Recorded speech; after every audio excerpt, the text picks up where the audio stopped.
ಆಮೇಲೆ ಸ್ವಚ್ಛವಾಗಿದ್ರೆ ಏನೇನು ನಮ್ಮ ಉಪಯೋಗಗಳಿದೆ ಅಂದರೆ, ಒಂದು ಶುದ್ಧ ಹಾಲಿನ ಉತ್ಪಾದನೆ ಮಾಡಬಹುದು, ಯಾಕಂದರೆ ಕೆಚ್ಚಲು ಕ್ಲೀನ್ ಆಗಿರುತ್ತೆ ಒಂದು.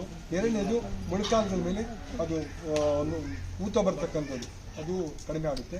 ಇನ್ನೊಂದು ಏನಪ್ಪ ಅಂದರೆ ಚರ್ಮದ ಕಾಯಿಲೆ ನೋಡ್ತಾ ಇರ್ತೀವಿ, ಚರ್ಮ ಎಲ್ಲ ಒಂಥರ ಗಜ್ಜಿ ಬರೋದು, ಆಮೇಲೆ ಕೆಲವೆಲ್ಲ ಉಣ್ಣೆಗಳು ಬರ್ತದೆ, ಪಿಡಿಗಳು ಬರೋದು. ಯಾಕಪ್ಪ ಅಂದರೆ ಸ್ವಚ್ಛತೆ ಇಲ್ಲದೆ ಇದ್ದರೆ ಇವೆಲ್ಲ ಪ್ರಾಬ್ಲಮ್ ಬರ್ತದೆ. ಮೈ ಮೇಲೆ ಉಣ್ಣೆ, ಈ ಪಿಡಿಗಳಿದ್ದರೆ ನಿಮಗೆ ಅದು ಮಲೇರಿಯಾ ಜ್ವರ, ರಕ್ತಪಿಂಜರಿ ಕಾಯಿಲೆ ಬರ್ತದೆ ನೋಡಿ. ನೀನು ಗಂಜದಲ್ಲಿ ಬರೀ ಕಾಫಿ ಡಿಕಾಕ್ಷನ್ ಥರ ಬರ್ತದೆ. ಆ ಥರ ಬಂದಾಗ ಏನಾಗುತ್ತೆ, ಅಷ್ಟು 3 ದಿವಸದಲ್ಲಿ ಸಾವನ್ನಪ್ತದೆ. ಇದೆಲ್ಲಿ ಯಾಕೆ ಸ್ವಚ್ಛತೆ ಇಲ್ಲೇ ಇದ್ದರೆ ಅದರಿಂದ ಇದೊಂದು ಗಮನಿಸಿ ನೋಡಿ. ಇದು ಒಂದೇ ಒಂದು ಸ್ವಚ್ಛತೆಯಿಂದ ಇಷ್ಟೊಂದು ಕಾಯಿಲೆ ನಾವು ನಿವಾರಣೆ ಮಾಡ್ಬೋದು. ಎರಡನೇದು ಏನಪ್ಪ ಅಂತಂದರೆ, ಹಸುವಿನ ನಾವೇನು ಮಾಡ್ತೀವಿ, ಜೋಳ ಕಟ್ಟಿ ತೊಗೊಂಡ್ಬರ್ತೀವಿ, ಕೊಯ್ಕೊಂಡು ನಾವೇನು ಹಾಕ್ತಿರ್ತೀವಿ ಅಲ್ವಾ, ಅದೇ ಥರ ಹಾಕೋದು ನಾವು. ಆದಾಗ ಏನು ಮಾಡ್ತೀವಿ, ಹಸು ಏನು ಮಾಡ್ತದೆ, ಅದು ಚೆನ್ನಾಗಿರೋ ಗರಿಗರಿಗೆಲ್ಲ ತಿಂದ್ಬಿಟ್ಟು ಆ ದಂಟದಲ್ಲಿ ನಾವೇನು ಮಾಡ್ತೀವಿ, ತಿಪ್ಪೆಗೆ ಬಿಸಾಕ್ತೀವಿ.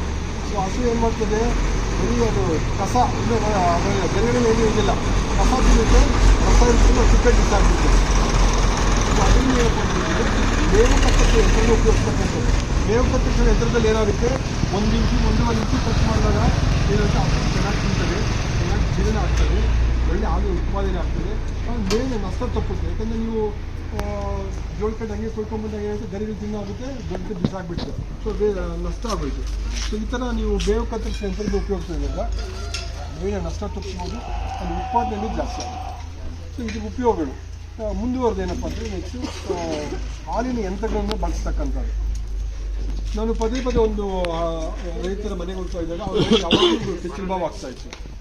ಸೊ ನಾವು ಗಮನಿಸಿದಾಗ ಏನಪ್ಪ ಅಂತ ಹೇಳಿದ್ರೆ, ಪಾಪ ಎಲ್ಲ ಕಟ್ಟಾಗದೆಲ್ಲ ಕ್ಲೀನಾಗಿ ಇಟ್ಟಿರ್ತಾರೆ, ಆಮೇಲಿಂದ ಅವರೇ ಹಾಲು ಕರೀತಾರೆ, ಆದರೂ ಕೂಡ ಕೆಚ್ಚಲು ಬಾವು ಆಗ್ತಾಯಿತ್ತು. ಯಾಕೆ ಕೆಚ್ಚಲು ಬಾವು ಆಗ್ತದೆ ನೋಡಿದಾಗ ಏನಾಗುತ್ತೆ, ನಾವು ಎಂಥವರೇ ಆಗಲಿ ಹಾಲು ಕರೆಯುವಾಗ ಒಂದು ನಾವು ಹಾಲು ಕರಿಬೇಕಂತ ಹೇಳಿದ್ರೆ ಅದೊಂದು ಹಾರ್ಮೋನ್ ಉತ್ಪತ್ತಿ ಆಗುತ್ತೆ, ಆಕ್ಸಿಟೋಸಿನ್ ಅಂತ ಒಂದು ಹಾರ್ಮೋನ್. ಅದು ಎಷ್ಟೊತ್ತಪ್ಪ ಇರ್ತದೆ ಅಂತ ಹೇಳಿದ್ರೆ ಒಂದು 8ರಿಂದ 10 ನಿಮಿಷ ಇರ್ತದೆ. ನೀವು ಯಾರು 8ರಿಂದ 10 ನಿಮಿಷ ಒಳಗಾಗಿ ಹಾಲು ಕರೆದ್ರೆ ಮಾತ್ರ ಕಂಪ್ಲೀಟ್ ಹಾಲು ಬರ್ತದೆ. ಅಷ್ಟೊಳಗಾಗಿ ಹಾಲು ಕರೆದಿಲ್ಲ ಅಂದರೆ ಕಿಚ್ಚನಲ್ಲಿ ಹಾಲು ಸ್ಟಾಕ್ ಆಗುತ್ತೆ. ಹಾಲು ಸ್ಟಾಕ್ ಆದರೆ ಬಾವಾಗುತ್ತೆ.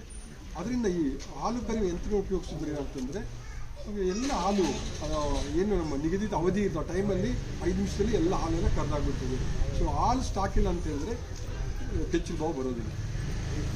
ಸೊ ಅದನ್ನು ನಾವು ಇದು ಮಾಡಿಲ್ಲ. ನಾವು ಹಾಲು ಕರಿಯುವಾಗ ಏನು ಮಾಡ್ತೀವಿ, ದೊಡ್ಡ ಪಾತ್ರೆಯನ್ನು ತೊಗೊಂಡ್ಬಿಡ್ತೀವಿ, ಅದನ್ನು ಹಾಲು ಕರೀತಾ ಇರ್ತೀವಿ. ಅವಾಗ ಏನಾದರೂ ನಮ್ಮ ಬೀದಿಯಲ್ಲಿ ಬೇರೆ ಕರೀತಾ ಇರ್ತೀವಿ. ಬೀದಿಯಲ್ಲಿ ಹಾಲು ಕರಿಯುವಾಗ ಗಾಳಿಗೆ ಧೂಳು ಬಂದರೂ ಅದರಲ್ಲಿ ಬೀಳ್ತದೆ. ಆಮೇಲಿಂದ ಅದು ಸಗಣಿ ಗಂಜಲ ಹಾಕಿದ್ರು ಅದ್ರ ಮೇಲೆ ಸಿಂಕು ಬಿಟ್ಟು ಒಳಗಿಬಿಟ್ಟು ಅವರ ಹಾಲು ಮಲಿನ ಆಗಿಬಿಟ್ಟು ಏನಾಗುತ್ತೆ, ನೀವು ಹಾಲು ಅಷ್ಟೊಂದು ಉಪಯೋಗಕ್ಕೆ ಯೋಗ್ಯವಾಗಿರೋದಿಲ್ಲ. ಅದರಿಂದ ಚಿಕ್ಕ ಬಾಯಿ ಇರ್ತಕ್ಕಂಥ ಆ ಪಾತ್ರೆನ ಆ ಥರ ತೊಗೋಬೇಕು. ಅದಕ್ಕೆ ಬೇರೆ ಚಿಕ್ಕ ಬಾಯಿ ಇರಬೇಕು, ಅದಕ್ಕೆ ದೊಡ್ಡದಾಗಿರಬಾರ್ದು. ಅಗಲ ಇದ್ದಷ್ಟು ಧೂಳು ಎಲ್ಲ ಬರ್ತದೆ, ಬೀಳ್ತದೆ, ಅದರಿಂದ ಸಗಣಿ ಗಂಜಿ ಎಲ್ಲ ಸಿಗ್ತದೆ. ಸೊ ಅದು ಅವಾಯ್ಡ್ ಮಾಡಬೇಕಂದ್ರೆ ಚಿಕ್ಕ ಬಾಯಿ ಇರ್ತಕ್ಕಂಥ ಪಾತ್ರೆನ ತೊಗೋಬೇಕು.